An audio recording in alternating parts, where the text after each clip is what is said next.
Senado cheira pra todo lado, ninguém respeita a Constituição, mas todos acreditam no futuro da nação. Um governo do povo, uma democracia. Está na mão de todos o destino de uma cidade, de um estado, de um país. A escolha do candidato nas eleições representa qual rumo que queremos para a vida da população. O futuro depende de nós e através do voto que construímos um amanhã diferente. A própria história mostra isso, né? Que você deve votar de uma maneira consciente, já que foi uma luta dos nossos antepassados, né, de toda uma história aí do Brasil. Antes de termos as eleições livres de hoje, foi preciso muita luta e combate à ditadura militar. Nas décadas de 60 e 70, a liberdade de expressão e pensamento era repreendida com violência e prisões. Naquela época, foram os jovens que brigaram pela democracia. A política não era tema de discussão somente a cada 2 anos. Fazia parte da conversa diária. As universidades eram grandes centros de debate. Os centros acadêmicos, órgãos livres, etc., promoviam grandes debates sobre temas nacionais. Não era só o problema da escola. Você tinha as festinhas de sábado, você tinha os encontros, os bailes dos centros acadêmicos, mas você tinha os debates ao mesmo tempo. Wanderley Caixe conta que foi após o Ato Institucional 5 em 68 que começaram a ter problemas. O advogado e muitos companheiros dele foram presos e torturados, mas era preciso denunciar a ditadura. Denúncia, eram uns papéis compridinhos, de papel de seda, que você fazia em letra minúscula, etc., depois dobrava aquilo, virava, etc., colocava papel celofane em volta, para não umedecer, colocava entre o dente e a gengiva aqui.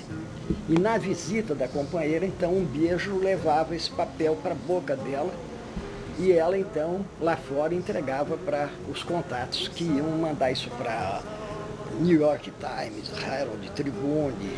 A mobilização dos jovens atualmente não é mais a mesma. A política não faz mais parte das conversas do dia a dia. A corrupção fez as instituições perderem a credibilidade e o voto não tem mais importância. Se eu não pudesse, eu acho que não votaria, não. Por quê? Igual eu falei, o jeito que anda, tá muito bagunçado. Roubalheira. Vou votar mesmo porque né, é obrigado a votar, senão não votaria, não. Vai votar nesse ano? Infelizmente, sim. Por que infelizmente? É porque hoje em dia tá difícil ter pessoas honestas e tudo mais, então é difícil você votar para uma pessoa que não valoriza o seu voto, que só critica e humilha cada vez mais a nacionalidade brasileira. Se não fosse obrigado a votar, você votaria? Não. Por quê? Porque eu tô dando oportunidade, às vezes, para uma pessoa que não vale a pena. Todo mundo quer entrar pra política porque é um dinheiro fácil, né? Então tem um monte de deputado. Aí você vê, todo mundo quer, é João de não sei o quê, fulano de não sei da onde, tudo quer entrar, né? Porque é um dinheiro mais fácil que ganha, né? Nunca tem alguém que cumpre pela palavra, né? Então por que eu ia votar? Perder meu tempo pra quê? Pesquisa das Nações Unidas mostra que a corrupção e os políticos são as maiores vergonhas brasileiras.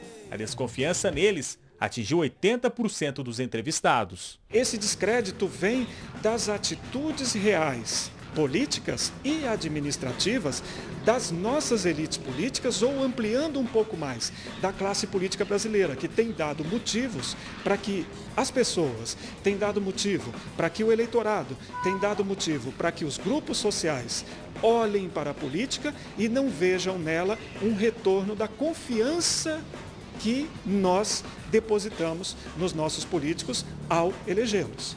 Na contramão dessas estatísticas, o professor Luiz Kleber tenta nessa escola pública desmistificar o meio político. Durante as aulas, a discussão sobre a importância do voto não pode faltar. E parece que a lição foi repassada e aprendida pelos estudantes. Muitos adolescentes que são acomodados, entendeu? Eles veem as coisas erradas e não reivindicam seus direitos.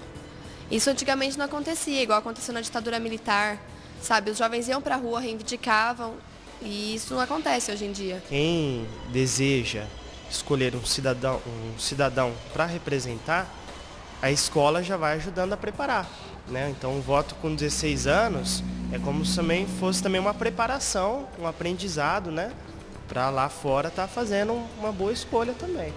Dentro do colégio, os adolescentes iniciam na política através do Grêmio Estudantil. Vitor já foi vice e é o atual presidente do movimento. Assim pode nascer um grande político ou um cidadão comum. Para você aprender a ser um bom homem, uma boa mulher lá na frente, pensar no seu futuro.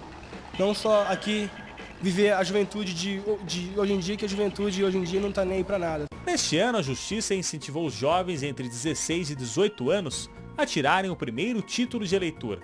Mesmo não sendo obrigatório, muitos compareceram aos cartórios, mas falta vontade própria.